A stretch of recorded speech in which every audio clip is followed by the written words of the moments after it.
A jolt and the sound of crunching pebbles beneath the hull as the craft beached itself and came to a shuddering halt informed them that they had arrived in England. Cinny cut the engine, and a moment later an eerie silence fell over them. All they could hear was the slapping of the waves and the screech of the odd seagull overhead. The shore party stepped onto the bow, and the three of them sprang forward and onto the gravel. Marcus felt the shift of the beach pebbles below his heavy boots as he landed and regained his balance. Bringing his weapon up to his shoulder, he peered over the sight and along the length of the weapon as he moved forward. Everywhere his eyes went, his weapon pointed in the same place. Cinny and Stu were doing exactly the same thing as they fanned out to cover the immediate area. 5 minutes later, Marcus had the thumbs up from his left and right as Stu and Cinny informed him that the beach was clear. "Okay, Jim, bring the others in," Marcus hissed into his radio and waved for them to move from the boat. Soon they were all in the shadow of the high cliffs, providing them with a degree of protection. They remained silent and still for a few minutes as they tuned into their new surroundings. A blur to their left, followed by a thud and a loud crunch, accompanied by the sound of pebbles being scattered into the air and clattering against each other as they landed again, forced them all to turn, their weapons raised and ready for the attack.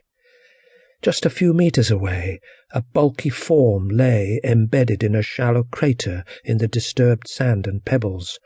It moved very slightly, and the faint sound of groans and grunts drifted to the team on the wind. "What the fuck was that?" Stu whispered, and he tentatively took a step closer. Marcus was on his left, also creeping forward. "Careful, Stu." It lay there, its limbs mangled and twisted with the bones protruding and grotesquely pointing out at impossible angles. Its stomach burst open, spilling its contents that now filled the impact crater around it. Its fingers continued to twitch, and a hoarse murmur escaped from its shattered face as the one remaining eye focused on Stu. "Where did it come from?" Jim asked, as he stepped up and peered down at the pitiful sight. Stu craned his neck and peered up at the cliff top before answering. "Must have taken a nosedive from up there." Marcus also looked up, squinting at the contrast in light as the sun strained to penetrate the blanket of grey clouds above them. "I didn't see anything up there when we came ashore." Stu shook his head. "Me neither, but I think this bag of pus certainly saw us and decided to try an overhead assault. Poor bugger. It must have pretty much exploded on impact." Marcus felt a shudder run down his back at the thought of the thing having a better aim and landing on top of one of them instead of smashing into the shingle. He wiped his face on the back of his sleeve and took a step back.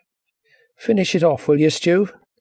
Stu drew the machete from his assault vest and stepped over the shattered remains of the once human being. A moment later, and it was over. He stepped away, wiping the blade of his machete against the moss that clung to a rock, considering how indifferent he had become to the whole thing and some of the things they had seen and done. They all gathered around the body of Ian, wrapped in the canvas sheet. Marcus took the shovel off Hussein that they had brought from the boat and began to dig. He did not want to ponder his actions or even really consider what he was doing.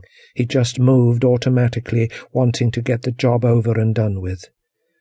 They took turns in digging, and within 30 minutes Ian's final resting place was ready. Jim stabbed the digging tool into the sand and shingle, wiping his brow with the back of his sleeve. He looked up at Marcus. "You ready, brother?" he asked in a solemn voice. Marcus nodded. "Yeah, let's get it done."